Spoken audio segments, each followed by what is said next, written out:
Hello students, this is video number 20 of current electricity. और इसके अंदर अब सीरीज़ और पैरेलल कॉम्बिनेशन तो हम पढ़ने वाले हैं, लेकिन पहले हमने रेजिस्टेंसेस पे फोकस किया था। अब हम सीरीज़ और पैरेलल कॉम्बिनेशन पढ़ेंगे कि अगर किसी ने बैटरीज़ को सीरीज़ में लगा दिया तो क्या होगा।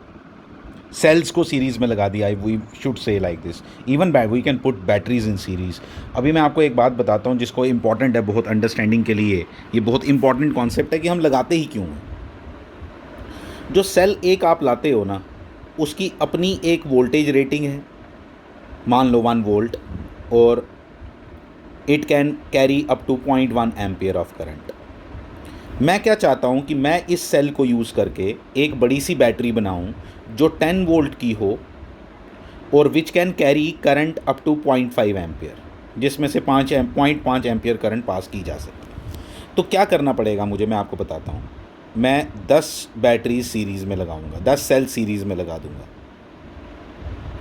ऐसे देख लो या ऐसे करके देख लो,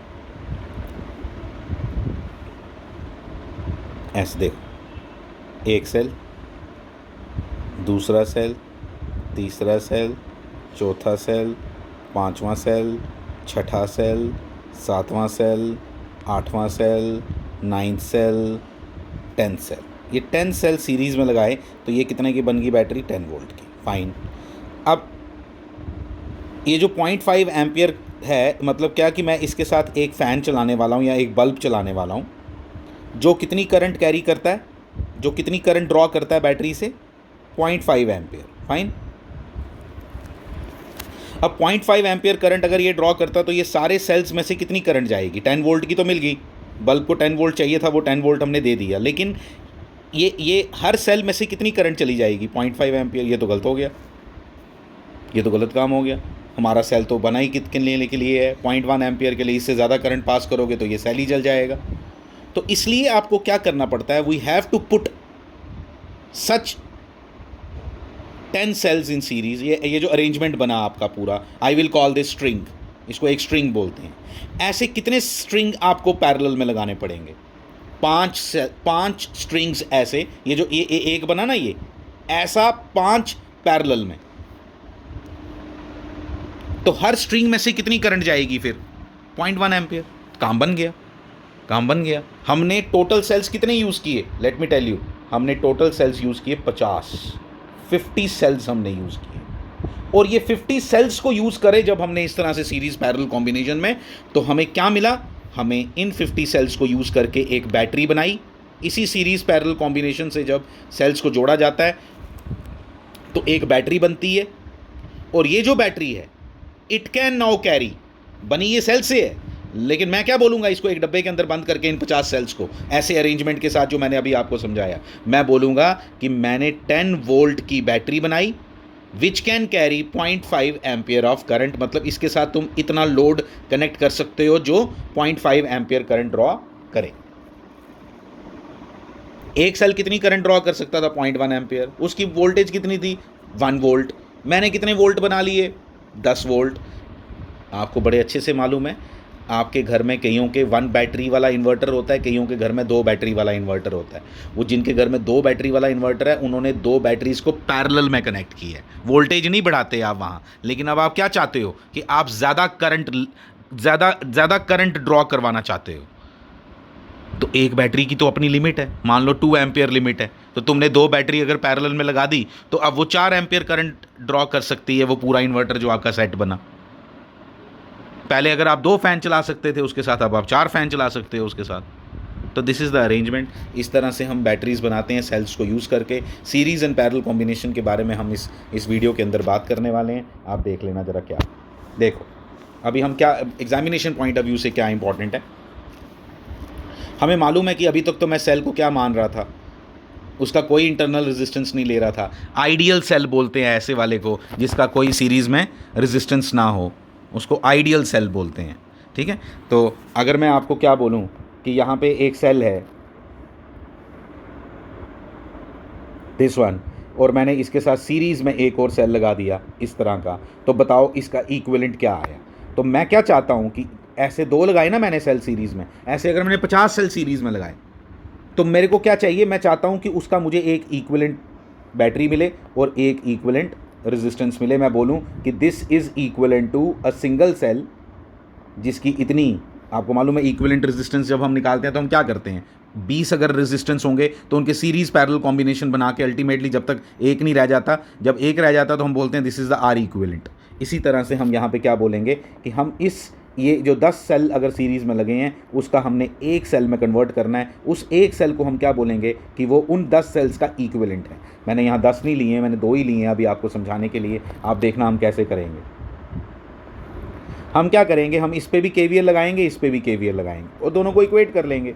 देखो कैसे केवीएल लगाऊंगा, ये देखो यहाँ केवीएल लगाना है आपने यहाँ, ठीक है। ये यहाँ पे आपको सोर्स लगा के दिया हुआ है बेसिकली, यहाँ पे कुछ भी मान लो, ये यहाँ पे वोल्टेज कितनी है VAB यहाँ, तो मैं यहाँ पे वोल्टेज है VAB, तो जितने और यहाँ पे भी वोल्टेज क्या आनी चाहिए VAB, और दोनों को इक्वेट करूँगा तो आंसर मिल जाएगा। और देखो ये देखो, पहले मैंने इसकी इक्वेशन लिखी है, क्या लिखी, प्लस VAB प्लस क्यों, क्योंकि तुम माइनस से प्लस चले, माइनस E1 माइनस IR1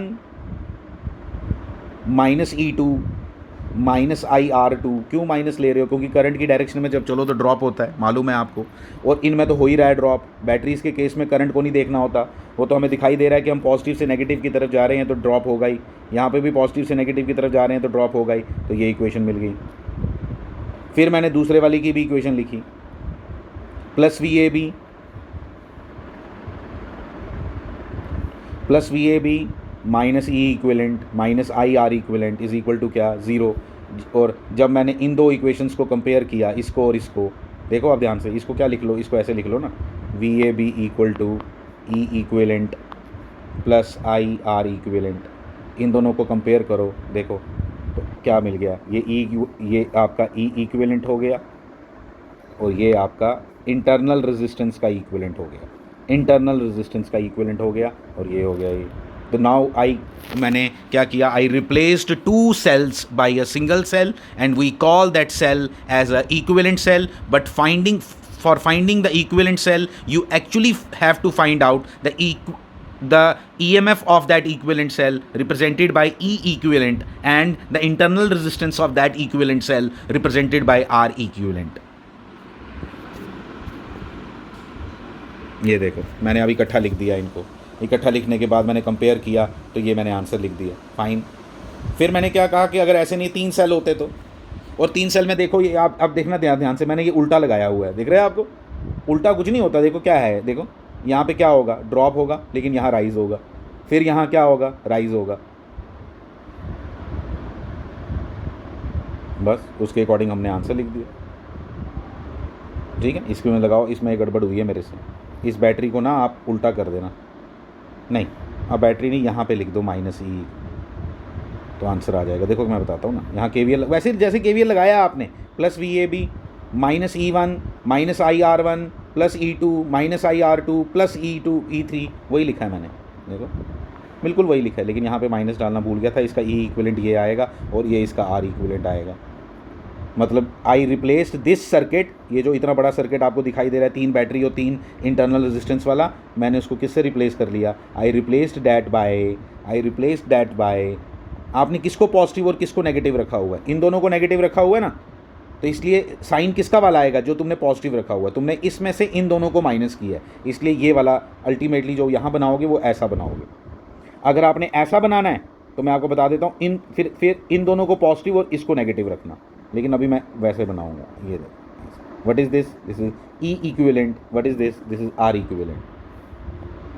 अब अगर मैंने पैरेलल में कनेक्ट कर दिए तो अभी आप कॉन्सेप्ट समझो, सिर्फ आपको मैं कॉन्सेप्ट क्या बता रहा हूँ कि अगर किस तरह से आपने चले, आपने सिंपल KVL लगाया और कुछ नहीं किया, ठीक है। यहाँ पे हम नोडल लगाएंगे, पैरेलल में लगा दी 2 बैटरीज, अब क्या होगा वो देखो, मैं अब यहाँ नोडल लगाऊंगा कैसे, आप देखना। यहाँ पे पोटेंशियल कितना मान लिया, 0 वोल्ट, क्योंकि 2 ही जंक्शन है।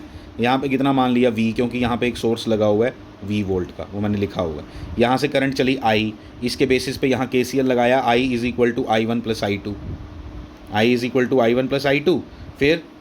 फिर इसको सॉल्व किया, जैसे वहाँ VAB लिखा था ना, वहाँ पे भी तुम V लिख सकते हो, यहाँ पे भी तुम VAB लिख सकते हो, ठीक है। वहाँ पे भी VAB की जगह तुम V लिख सकते हो, ठीक है। ये कोई ज़रूरत नहीं है ये सब करने की भी, नीचे जो मैंने किया है, आप इसकी इक्वेशन मैंने लिखी, देखो आपको बताया मैंने I1 कैसे लिखते हैं, मैंने बताया नोडल में, v minus zero minus E two, ये देखो v minus zero minus E two, zero क्यों लिखेंगे, इसी तरह से ये भी लिख दिया, i1 i2 दोनों लिख दिए।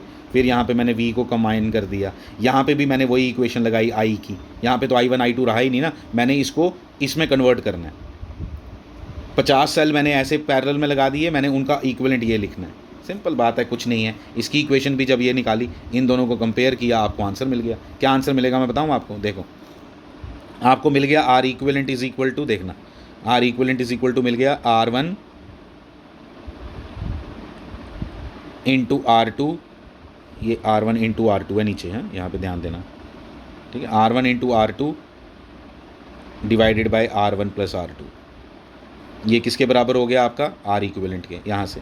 फिर E equivalent upon R equivalent, यहाँ डायरेक्ट ई इक्विवेलेंट नहीं मिलेगा आपको, E equivalent R upon E, R equivalent तो आपको यहाँ से मिल जाएगा इस वाली साइड से, ये इसको कंपेयर करके। और इधर से क्या मिलेगा, इधर से सीधा ई इक्विवेलेंट नहीं मिलेगा, यहाँ पे क्या मिलेगा, E equivalent upon R equivalent is equal to this. फिर आप उसको यूज़ करके निकाल सकते हो।